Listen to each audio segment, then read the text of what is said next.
नमस्कार,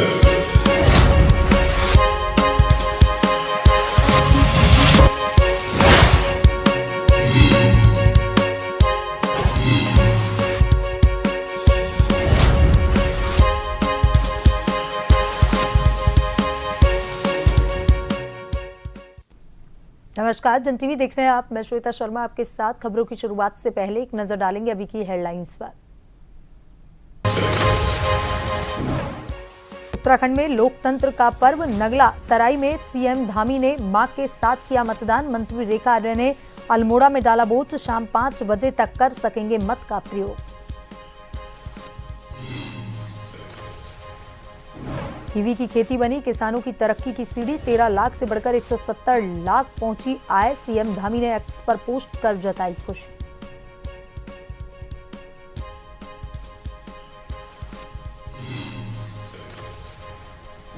उत्तराखंड में राज्य आंदोलनकारियों के लिए नई पहल। कल्याण निगम के गठन का प्रस्ताव। मिलेगी स्थायी लाभ। सचिवालय में हुई उच्च स्तरीय बैठक।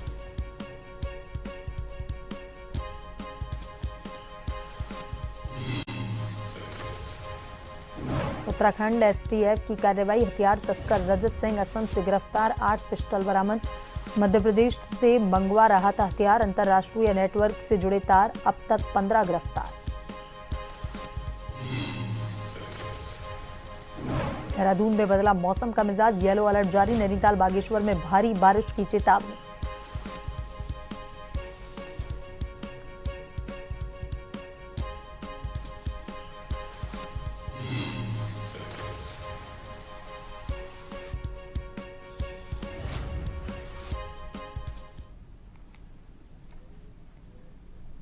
वहीं उत्तराखंड में त्रिस्तरीय पंचायत चुनाव के पहले चरण का मतदान जारी।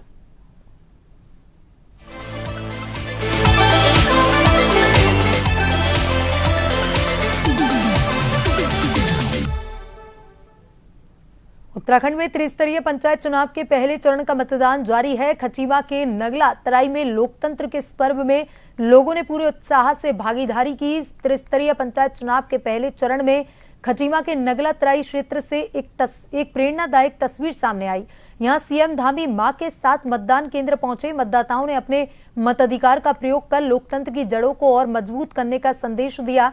उन्होंने कहा कि यह सिर्फ एक वोट नहीं बल्कि गांव-गांव में लोकतंत्र की नींव को सशक्त बनाने का संकल्प है। इस मौके पर प्रदेश की देवतुल्य जनता से अपील भी की गई है कि लोकतंत्र के इस महापर्व में बढ़ चढ़कर हिस्सा ले। ज्यादा से ज्यादा संख्या में मतदान केंद्रों तक पहुंचे। ऐसे जनप्रतिनिधियों को चुने जो विकास, पारदर्शिता और सेवा जैसे मूल मंत्रों पर खरे उतरे।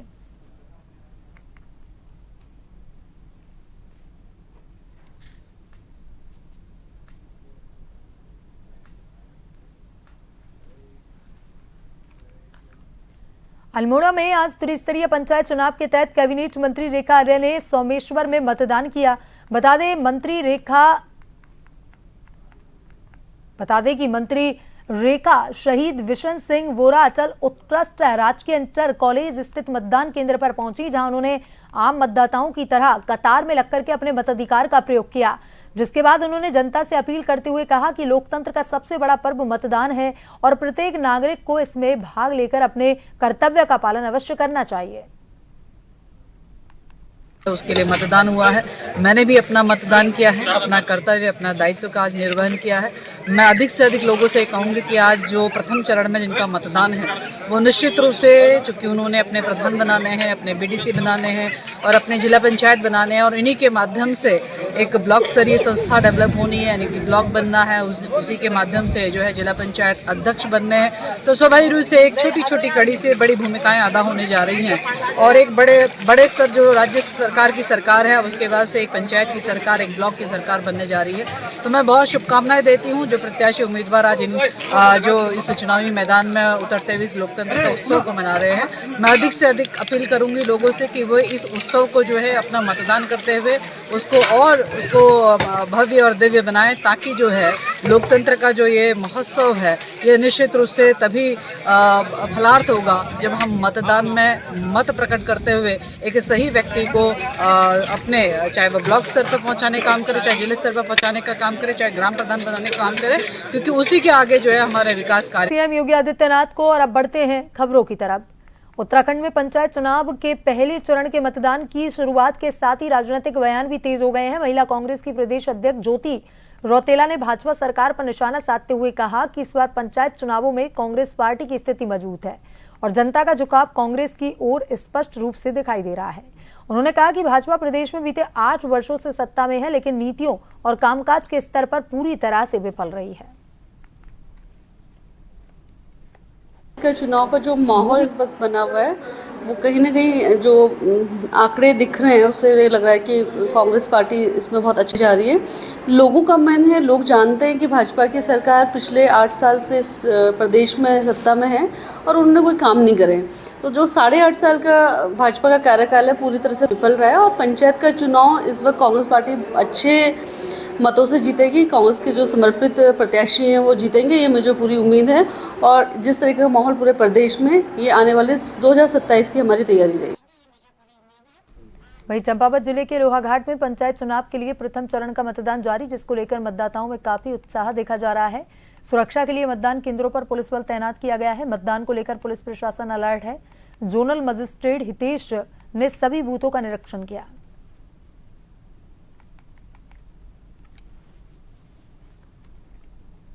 अभी मैंने देखा है, जितने भी सारे देखे, सारी की स्थिति सही है। कोई अप्रिय घटना नहीं, बस सभी सम्मानित जनता भी हमारा बहुत सहयोग कर रही है और अच्छे ढंग से सारा शांतिपूर्ण ढंग से हो रहा है। जिस तरह पंचायत चुनाव के प्रथम चरण का मतदान है तो इसमें हमारे सभी zonal police officers, sector police officers और जितनी भी QRTs हैं सभी एक्टिव हैं। सभी थाना प्रभारी अपने अपने क्षेत्र में लगातार राउंड पर हैं और जहाँ जहाँ पर संवेदनशील और अति संवेदनशील बूथ है यहाँ पर हमने एक्स्ट्रा फोर्स को भी दिया है। उत्तराखंड में पंचायत चुनाव के लिए आज पहले चरण का मतदान जारी है। जोशीमठ के गांव-गांव में राजकीय इंटर कॉलेज में पहली बार मतदान स्थल बनाया गया, जिसको लेकर के ग्रामीणों में काफी खुशी है। जहां लोगों ने मतदान किया, वहीं सुरक्षा को लेकर पुलिस प्रशासन मुस्तैद है।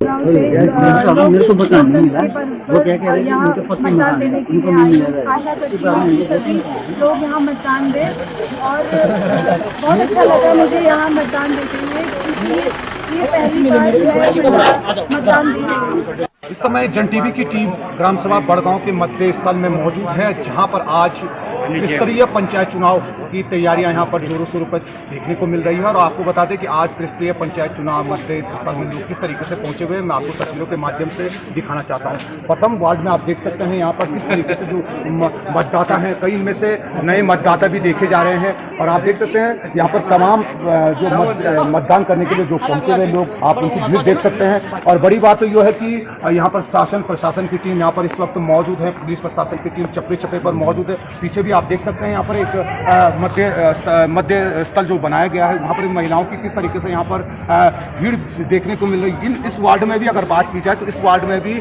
कई नए मतदाता इस समय यहाँ पर देखने को मिल रहे हैं। कैमरामैन साथी रोहित रावत के साथ नवीन सिंह, बड़गांव।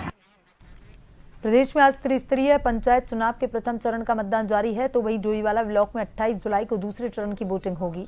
प्रत्याशियों के चुनाव प्रचार में तेजी देखी जा रही है। मतदाताओं को लुभाने का हर संभव प्रयास किया जा रहा है।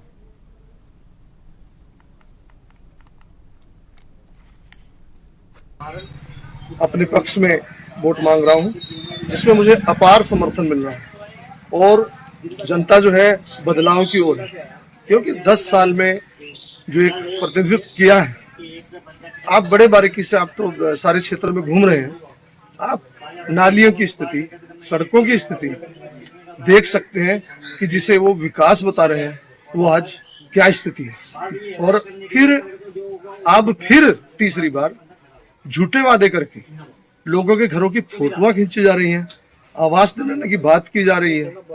और सबसे बड़ी बात कि आज यहाँ तक की नौबत आ गई 10 साल का प्रतिनिधित्व करने के लिए घर घर जाकर और उसको जो है टीन के पल्ले बांटना, 5-5 कट्टे सीमेंट देना, पैसे और शराब का प्रलोभन देना, इस स्तर तक गिर चुका है। लेकिन जो मार्खम ग्रांट की जनता है वो सब समझ चुकी है।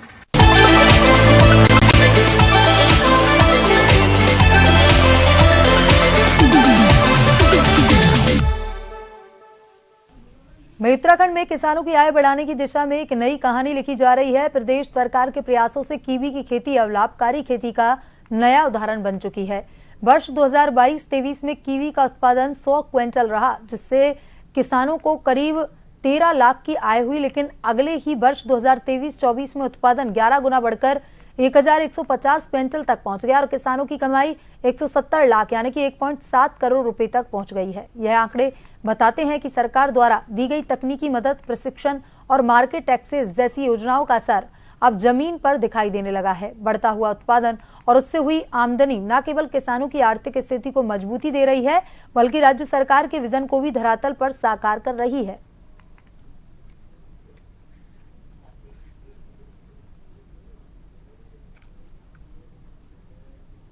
उत्तराखंड राज्य आंदोलनकारियों के हित में सरकार ने एक और कदम बढ़ाया। दर्जाधारी राज्य मंत्री सुभाष वरथवाल ने मुख्यमंत्री को प्रस्ताव सौंपा है कि उपनल की तर्ज पर राज्य आंदोलनकारी कल्याण निगम का गठन किया जाए, जिससे आंदोलनकारी और उनके परिजनों को स्थायी और योजनाबद्ध लाभ मिल सके। राज्य आंदोलनकारियों के कल्याण के लिए सरकार लगातार सक्रिय है और इसी कड़ी में राज्य आंदोलनकारी सम्मान परिषद को अधिक प्रभावी बनाने की दिशा में प्रयास जारी है। दर्जाधारी राज्य मंत्री सुभाष वरथवाल ने सचिवालय में बैठक कर आंदोलनकारियों और उनके परिवारों के हितों पर चर्चा की। इस बैठक में एक विशेष कार्य योजना बनाई गई, जिसे मुख्यमंत्री पुष्कर सिंह धामी के समक्ष रखा गया है।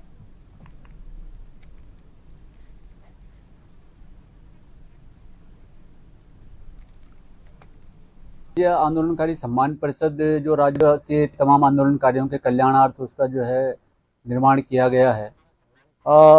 जब से मुझे जो है दायित्व मिला है, मैंने प्रयास किया है कि उसको आंदोलनकारियों के हित में गतिमान किया जाए और इसी निमित्त एक वृहद बैठक जो है सचिवालय के अंदर मैंने जो है आहूत करवाई थी गृह सचिव की अध्यक्षता में, जिसमें करीब 14 बिंदुओं के ऊपर जो है उसमें चर्चा हुई। बहुत सारे बिंदु थे, जैसे चिन्हीकरण के संदर्भ में बहुत सारे आंदोलनकारी जो रह गए उनके पुनः जो है चिन्हीकरण की प्रक्रिया शुरू हो। सम्मान पेंशन की बढ़ोतरी थी, 10% क्षैतिज आरक्षण जो प्रभावशाली तरीके से नहीं इम्पोज हो पा रहा है, उसको किस तरह प्रभावशाली तरीके से हम जो है उसको धरातल पर उतारें। तो इस तरह के तमाम बिंदुओं पर चर्चा हुई। उत्तराखंड एसटीएफ ने अवैध हथियारों की तस्करी के खिलाफ कार्रवाई करते हुए 8 ऑटोमेटिक पिस्टल और 1 मैगजीन के साथ एक अंतर्राज्यीय तस्कर को गिरफ्तार किया। आरोपी रजत सिंह रुद्रपुर के वागवाला निवासी हैं, जो पहले भी हथियार तस्करी के मामले में जेल जा चुका है। एसटीएफ और रुद्रपुर पुलिस की संयुक्त कार्रवाई में आरोपी को असम से गिरफ्तार किया गया। पूछताछ में पता चला कि आरोपी अंतर्राष्ट्रीय नेटवर्क के जरिए मध्य प्रदेश से हथियार मंगवा रहा था। अब तक इस नेटवर्क से जुड़े 15 आरोपियों को पकड़ा जा चुका है।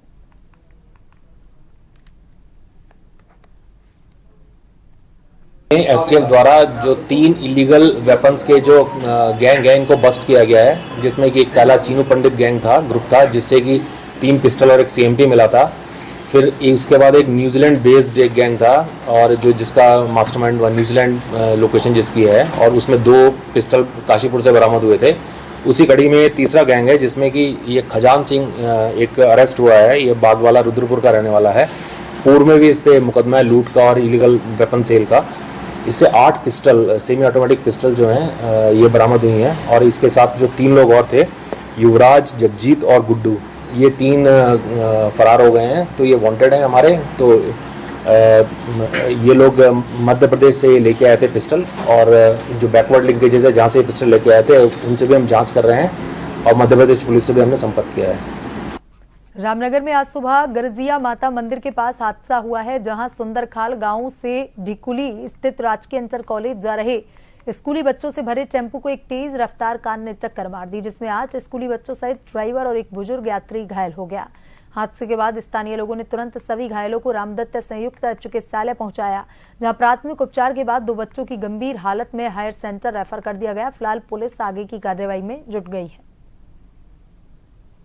हम आ रहे थे स्कूल को, तो वहाँ पे कार वाला आया, कार वाले ने ऑटो पे मारा, ऑटो छिटक गया, ऑटो मुझे बाहर गिर और क्या बोलते हैं, वहाँ पे मेरा भाई भी चढ़ गया, बेहोश हो गया और बहुत ज्यादा लग रही है। नवीन सिंह अधिकारी, मैं सुंदरकाल से नीचे स्कूल तक जा रहा था बच्चों को लेके। तो उसमें 6-7 बच्चे जो भी बैठे हुए थे, तो रॉन्ग साइड से गाड़ी आई जिसमें कि ये 6-7 लोग बैठे हुए थे, जिसमें से एक बंदा वीडियो बनाता हुआ, मतलब ड्राइवर सीट से वीडियो बना रहा था रॉन्ग साइड पे। तो मेरे को कि बहुत साइड से वो करके फिर भी मैं रॉन्ग साइड से अपना कच्चे में उतारने के बाद भी इन्होंने मेरी गाड़ी सीधे ठोक दी। मतलब पास वो करने के चक्कर में दूसरे से पास लेने के साथ साथ ये मेरी गाड़ी के बगल पे ही चिपक गए। जिन्होंने ड्रिंक करी हुई है सभी मेरे ख्याल से साथ में जितने भी थे ये सब ड्रिंक करे हुए थे। और फोन तो पता नहीं सर, वीडियो बनाते हुए चल रहे थे सबके। वाहन वैगनार थी इनकी और हमारा एक ऑटो था। अभी ना 8 साढ़े 8 बजे के आसपास इनका एक्सीडेंट हुआ है। 8:25 पे ये लोग हॉस्पिटल में फर्स्ट पेशेंट जो था वो आया। ये लोग एक टेम्पो में जा रहे थे जिसको एक ड्राइवर जो चला रहा था वो शायद अल्कोहल के इन्फ्लुएंस में था, तो उसका हमने PMLC बनाया। बाकी जो 10 लोग हैं उनमें एक ड्राइवर है और 9 लोग हैं, 9 में से एक बुजुर्ग है, बाकी सारे बच्चे हैं जो कि 10 से 15 साल के हैं। रेफर 2 लोगों को शायद करना पड़े, उनको एक को तो टिबिया फ्रैक्चर लग रही है लेकिन मैंने ऑर्थो रेफरेंस किया है। बाकी एक हेड इंजरी है, उसको न्यूरो सर्जरी और CT स्कैन के लिए रेफर करना पड़ेगा। उत्तराखंड की राजधानी देहरादून में मौसम ने एक बार फिर करवट ली। सुबह की तेज धूप के बाद दोपहर में झमाझम बारिश ने गर्मी से परेशान लोगों को राहत दी। देहरादून समेत कई जिलों में तेज बारिश देखने को मिली। मौसम विभाग ने प्रदेश भर में येलो अलर्ट जारी किया। नैनीताल, बागेश्वर जिले में कुछ स्थानों पर भारी बारिश की संभावना जताई गई है। वहीं अन्य पहाड़ी और मैदानी इलाकों में भी तेज बारिश हो सकती है। लोगों को सलाह दी गई है कि वे अनावश्यक यात्रा से बचें और सावधानी बरतें।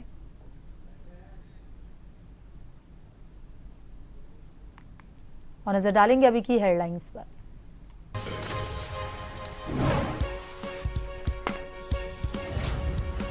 उत्तराखंड में लोकतंत्र का पर्व नगला तराई में सीएम योगी ने मां के साथ किया मतदान। मंत्री रेखा आर्या ने अल्मोड़ा में डाला बोर्ड। शाम 5 बजे तक कर सकेंगे मत का प्रयोग।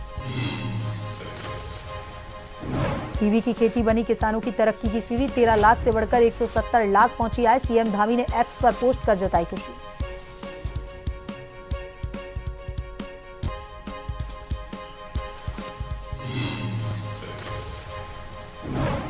उत्तराखंड में राज्य आंदोलनकारियों के लिए नई पहल। कल्याण निगम के गठन का प्रस्ताव, मिलेगी स्थायी लाभ। सचिवालय में हुई उच्च स्तरीय बैठक।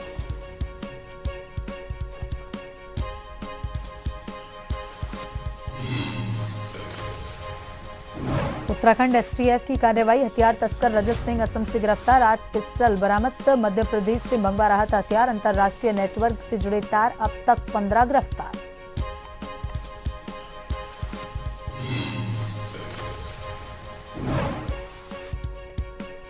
देहरादून में बदला मौसम का मिजाज। येलो अलर्ट जारी। नैनीताल, बागेश्वर में भारी बारिश की चेतावनी।